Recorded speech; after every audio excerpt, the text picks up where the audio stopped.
This story begins with 2 planes making 3 buildings collapse in free fall speed. Even though the video of Building 7 falling is enough evidence for a controlled demolition, choose the mainstream media another story. A story about bearded men in caves.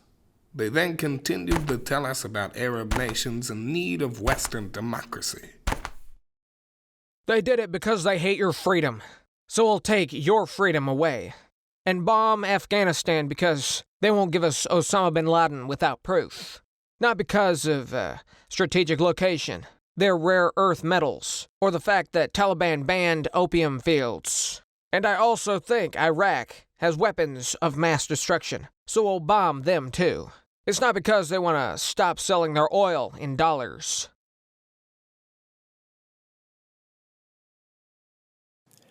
Yes, we can keep killing Muslims.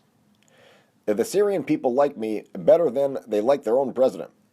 So, we'll give weapons to rebels and let them take him out. This has nothing to do with the pipeline that he won't let us build. Same tactic as in Libya, you know? Now, Gaddafi, he was a mean dictator that, for example, he gave his people free education, free healthcare, free electricity, and he lent money without interest.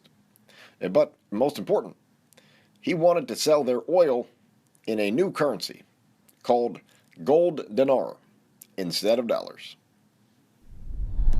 Drone strikes and terrorists with Western weapons force people in the Middle East to leave their homes. The politicians are welcoming the new taxpayers, not by compassion, but to keep our falling economy going for just a little while longer. But there will be no jobs in Europe when big companies are exploiting developing countries in pursuit of profit. When, with today's technology, under the right leadership, could provide a good life for everyone. But it doesn't work in our debt-based economic system. The banks are owned by rich families and have been so for hundreds of years. The debt is enslaving future generations. Those who control the money control the world. It's a problem. The word bubble, remember the word bubble, you heard it here first. I mean, I don't want to sound rude, but I hope if it explodes, it's going to be now rather than 2 months into another administration. But people still believe they can vote away the problems. In Europe, are the nationalistic parties growing, and it will only get worse when the economy crashes.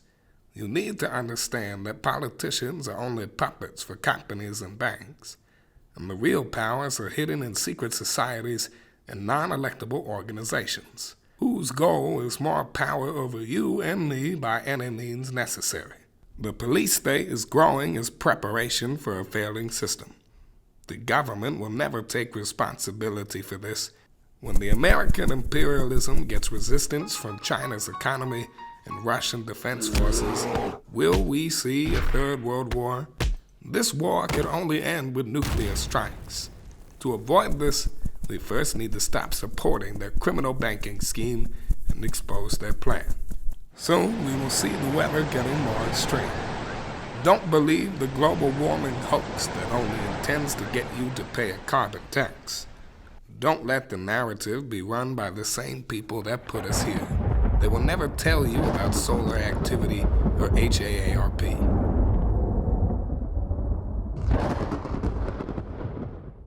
So, turn off your television and stop believing their lies. See the chains that keep you in control. No one is more enslaved than the one thinking he's free.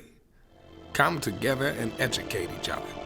Only if we work as a team do we have a chance to beat them. Learn by watching documentaries and read independent news. Discuss and do your own research. Be the change you want to see in the world. The choice is yours. You can choose the blue pill and close this video and go back to your life and try to find happiness in material goods and competing against others. Or you can choose the red pill and see the magic of human compassion and cooperation.